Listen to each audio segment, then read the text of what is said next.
Sir వచ్చి చాలాసేపు అయింది. ఎంతసేపు నిలబడతారు? రండి కూర్చొని మాట్లాడుకుందాం. నా కొడుకు శవం శ్మశానంలో పెట్టొచ్చా? కాలడానికి బదులు తడుస్తుంది అక్కడ. ఈ వర్షం ఆగేలోగా ఆ సత్తిరంగయ్యను గుడ్డలూడ తీసుకొట్టి నా ముందుకు తీసుకురాకపోతే వయ్యన్నంటే చూస్తాడు. ఈ ఒక్క రోజు నా మాటనండి, ఒక్కడు కూడా అడుగు ముందుకు వేయడానికి వీల్లేదు. ఇన్నాళ్ళు సత్యరంగ పేరు చెప్పి చాలామందిని కోల్పోయాం. ఇప్పుడు మనకు అవసరం లేదు. అర్థమైందా? బతుకంటే భయపడేవాళ్ళు, చేతకానాళ్ళు, బాగా చదువుకున్న వాళ్ళు కోర్టుకి వెళ్తారు. నీ కొడుకుని మేమే చనిపోని నీకు తెలుసు. అయినా మేము ఎక్కడ నిలబడ్డాం. అది మా దమ్ము. మరి నీ దమ్ము ఎంత? ఇప్పుడు ధర్మం నీ వెంపుందా మా ఎంపుందా?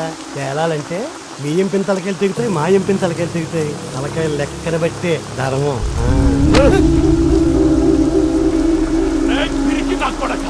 నా కొడుకు చచ్చిపోయినందుకున్న బాధ కంటే 10 మందిలో నిన్ను తన్నాడు చూడు, ఆడే మగాడు. ఆడి మగతనం ఎవడికి రా వస్తుంది. ఆడు సచ్చినా నీ కొడుకుని ఇంత బతికున్నా పెద్ద తేడా లేదు. కానీ ఇదిగో దీనమ్మ గుండె, దీంతో చెప్తున్నా. ఇప్పుడు సెంటర్కి వచ్చావు, ఇక రోడ్డు మీదకి తీసుకొస్తున్నా కొడక. నోటికేదొస్తే అది వాగడము, దిగజారుడు పనులు చేయడమే రాజకీయం అనుకుంటే ఆ పని ఎప్పుడో చేసేటోళ్ళవరా. కానీ అన్నంతో పాటు అధికారం కూడా అలవాటైన వాళ్ళం కాబట్టి ఆలోచిస్తున్నావు. అధికారం పోరంబోక 15 సంవత్సరాల నుంచి నా దెబ్బకి జనం దెబ్బకి దానికి దూరమయ్యే కదా అన్నం కూడా సహించకుండా బతుకుతున్నారు. ఇంకా అధికారమా?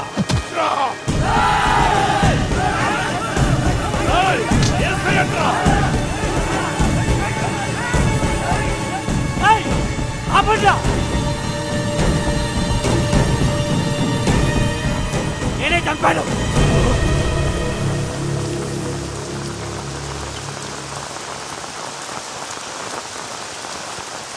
నీ కొడుకుని చంపింది నేనేరా. తమ్ముంటే ఇదిగో నన్ను పట్టుకెళ్ళండి, తీసుకెళ్ళండి. నీ అమ్మ నేనే చంపాను. సత్తరంగ కోసం ఎవడెవడో ప్రాణాలు ఇవ్వడం కాదురా. నీ అమ్మని అంతకన్నా ఎక్కువ చేస్తా ఆ మాటకు వస్తే. తీసుకెళ్ళండి రా, నేనే చెప్పాను. ఆడు మన కోసం, మన ఊరోళ్ళ కోసం ఇదంతా చేశాడు రా. అలాంటి వాడిని వాళ్ళు తీసుకెళ్ళమండి రా. మనమే ఊరేగించకుండా తీసుకెళ్ళాలి.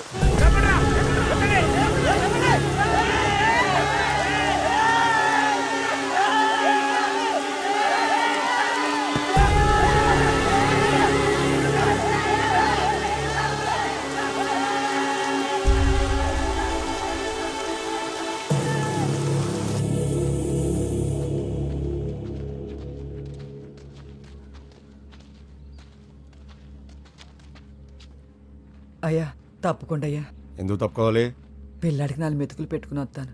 ఏమన్నంటే తర్వాత చూసుకుందాం. ఇంకా నీ కొడుకు ఎక్కడున్నాడు? ఉంటే చంపేద్దాం అని మేము అందుకే వచ్చాం. ఇక్కడ లేడంట.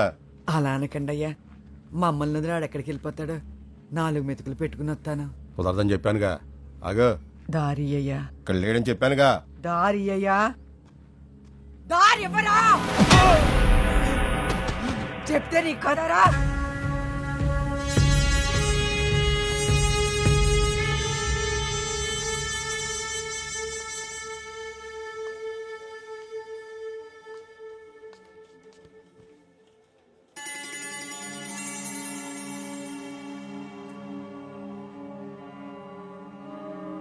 లోన్ ఏం చెప్తారో అని భయంగా ఉందిరా. నా కొడుకు ఎక్కడా? ముందు నువ్వు వచ్చి కూర్చోమ్మా. నా కొడుకు ఎక్కడా? అరే ముందు కూర్చోమ్మా. కుర్చీలో కూర్చోబెట్టి అవమానిస్తే ఒక్కొక్కడి తల పట్టుకుపోతాను. నా స్థాయి ఏంటో నాకు తెలుసు. నేను ఇక్కడే కూర్చుంటాను. తీసుకురా నా కొడుకుని, తీసుకురా నా కొడుకుని. ఏంటయ్యా ఇది? వచ్చేవాడు ఆడే వస్తాడు. ఇక్కడేదో జరుగుతుంది. నా కొడుకుని తీసుకురా, నా కొడుకుని తీసుకురా.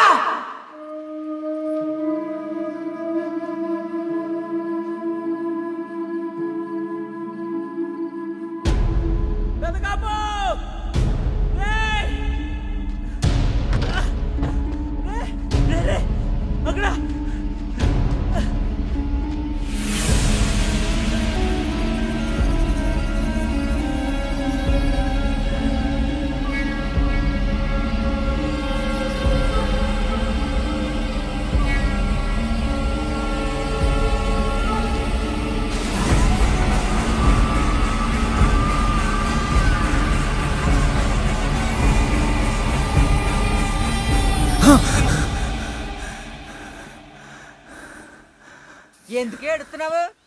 నేనేమన్నా నమ్మకం కన్నాను అనుకున్నావా? ఒక్కొక్కరికే ఏ సైడ్లో ఐస్ పోసుకన్నాను. వస్తాడెళ్ళు, పని చూసుకో.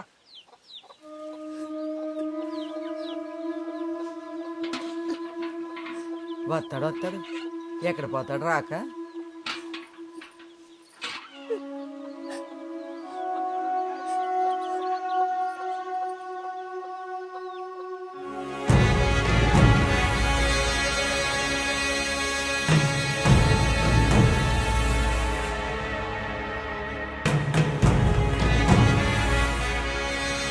ఇప్పటికీ అదే మాట మీద ఉన్నాను. మీరిద్దరు కలిస్తే పని ఈజీ అవుతుంది. ఎక్కడా? పైన ఉన్నారండి. భయ్యన కొడుకు ఆల్రెడీ చచ్చిపోయాడు. అంటే భయ్యం చచ్చిపోయినట్టేనండి.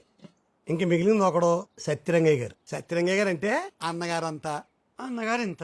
మీరు అట్టే ఆలోచించుకుని అనౌన్స్మెంట్ ఇచ్చేయండి. సీడ్ ఇచ్చేద్దరు. మేము మీటింగ్లు ఎట్టేసుకుంటాం, ఊరేగింపు స్టార్ట్ చేసేస్తాం.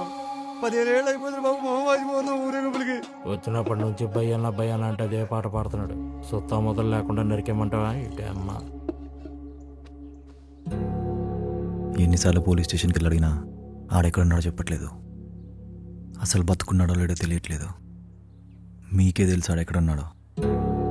మీ మీద పిచ్చతో జైలుకి వెళ్ళాడు. ఆడెక్కడున్నాడో వెతికే బాధ్యత కూడా మీదే. ఎవరిని వదలొద్దు. నా కొడుకుని చంపిన నా కొడుకుని వదలొద్దు. దొరికిన వాళ్ళను దొరికిన చేసేయండి.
పారిపోతున్నాడు. పట్టుకోండిరా.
ఇదిగో ఇది ఉంచు, మళ్ళీ రాత్రికి వస్తా.